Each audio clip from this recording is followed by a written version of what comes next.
So, Slay the Spire 2 just came out in early access and it just mocked every AAA game in existence. Marathon, which was Bungie's first major game since Destiny 2, literally got ratioed by Slay the Spire 2's player count, and they both released on the same week. How is an indie game made by one or two guys in a cave with a box of scraps better than a AAA game studio? The video game industry is officially cooked. But whatever, because if it's not fun, why bother? So now, let's just see, is this game even fun? Yes, the answer is yes. But first, before we can talk about Slay the Spire 2, we of course need to mention the elephant in the room, which is Slay the Spire 1. And if you didn't know, Slay the Spire 1 was already insanely fun, and I've already sunk 20 or so hours into it, and I haven't even scratched the surface of what that game has to offer. The gist of the game is that you have a deck of cards and a couple of paths to pick from, and different events along the path, like a shopkeeper, a random event, a normal enemy fight, or a harder elite enemy fight, which gives better rewards. And your job is to juggle all of these options without dying. And yes, you'll be dying a lot, and as you can tell, this gameplay loop sounds pretty fun. After each run you unlock more relics, and relics are just these items after boss fights that give you unique bonuses like more max HP or more energy, and also you get more cards after each fight. Just like that, you have a formula for a goated game, and I still haven't scratched the surface of what this game has to offer. So now you might be thinking, wow, Slay the Spire 1 seems pretty fun already. I wonder what they can add to the second game to make it stand out from the first. And I have one word for you: multiplayer. I think that's 2 words, but you get the idea.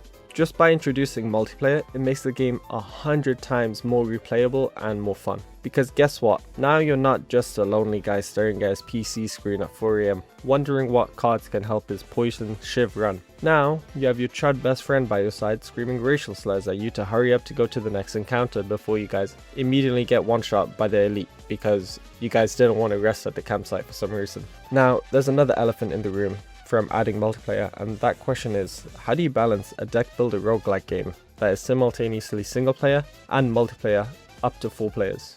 And the real answer is, not really. You don't really balance it. For me, what I found is single player is pretty much perfectly balanced, just like the first game. But the more players you add, the more chaotic the game gets. And to counter this, the developers just seem to inflate the enemy's HP and also their damage numbers to the moon.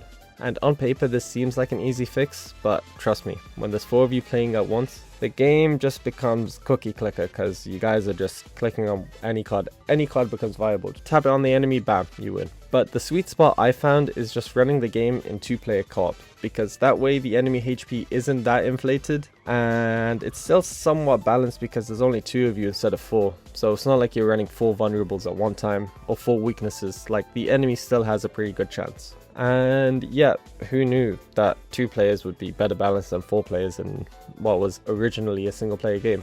And I defo don't just recommend 2 players because I only have one other friend. Cough cough. Please don't leave me.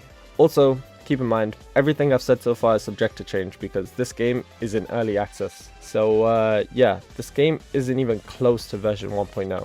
Right now it's at, what, let me see, version 0.1 or something? How's this game already peak? It's only at version 0.1. But yeah, so far so good. And I've sunk over 30 hours into this game, and I'm pretty sure I won't be stopping anytime soon. 10 out of 10 would recommend. If you guys do want a more in-depth video about this game, just let me know, please.